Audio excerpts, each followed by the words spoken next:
politicians, we need to do the courts. It's going to be a trickle-down effect. That's going to affect the laws. That means we don't have to worry about black boys, black girls, black mothers, black fathers going out there and getting shot. Because the politicians are forcing the judges to pass the laws that the police have to obey. That's right. Okay?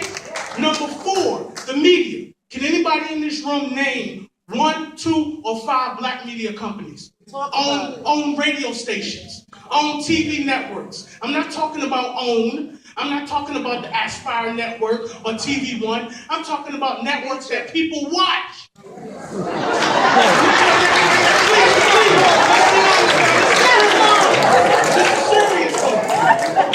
Because it's a perpetual image that's going into our people's heads.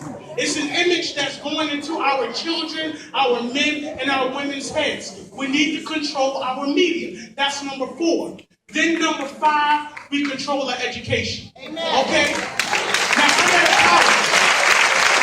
We control what our daughters, our sons, our men, and our women are learning. There's nothing wrong with going to college for a liberal arts degree.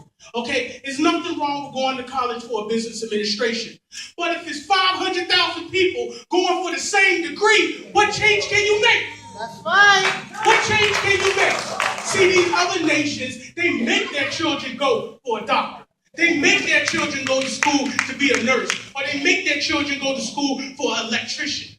Okay? In the 60s, 70s, and 80s, blacks, we controlled the construction industry. That's right. All right? We controlled the electrician. We controlled woodworking. We controlled carpeting.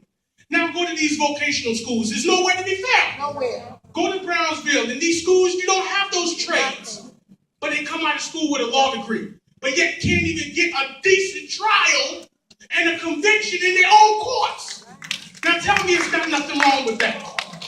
Okay? I'm going to leave a quote with Malcolm X. Malcolm X said, if you are not willing to die for it, take the word freedom out of your vocabulary. That's right. Take it out of your vocabulary. That's right. Yes. And even more important than that, you got to be willing to live. You got to be willing to sacrifice. Go without those meals. Okay, go without going to the 99-cent store who's not even owned by somebody black. Do sacrifice that. Go across town. Okay, there's a website, www.bobspotter.com. It shows you where black businesses are. Let's patronize these black businesses. That's right. Now, I'm going to leave you with a poem. Hear me out. Born Negroes, sweet and docile, meek, humble, and kind. Beware the day that they change their mind.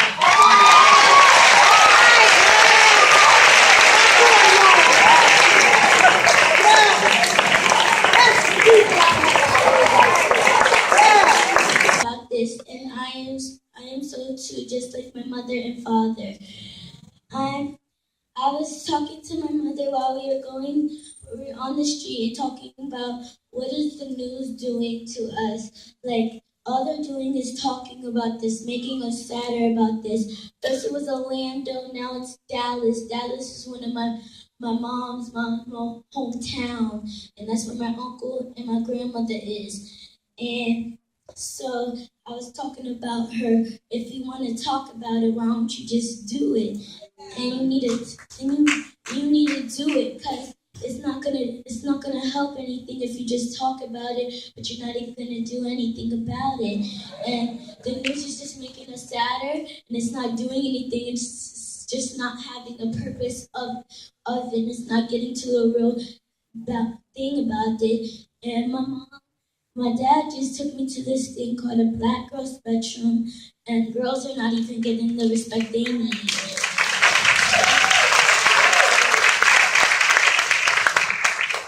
And my mom and my dad, one of my cousins is Eldridge Cleaver, and even if he did some things wrong, he still fought for blacks. And Yes.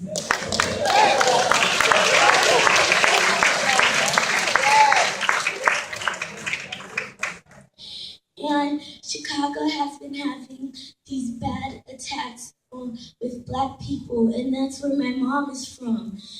and in 2015 got a bombing in Boston. That's where my papa's from, and it's just sad to me. And my mom has to turn off the news because she knows how I'm getting deep into this stuff, and it's hurting my feelings that this is happening in this world. And I just wish one day that we would have nothing wrong. And in each part of the world, there would be nothing wrong in this world. No shooting, no bombing, no nothing.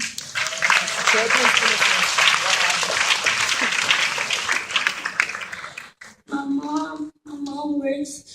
mom works and helps young people do their jobs, and right next to them, I went to this meeting about what are we going to do about what kind of presidents are going to have here, and what are they going to do to us, because we need to do something about it, and blacks just have to stand up for themselves, because blacks have some purpose, and blacks are awesome, beautiful, and talented.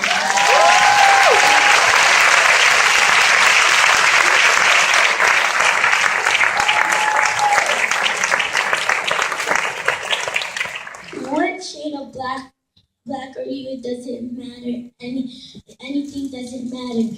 I'm a light-skinned black, and a lot of people are being really mean about the color of the skin I am. But I have to just say that okay. I'm black, and I'm very proud of it. Yeah.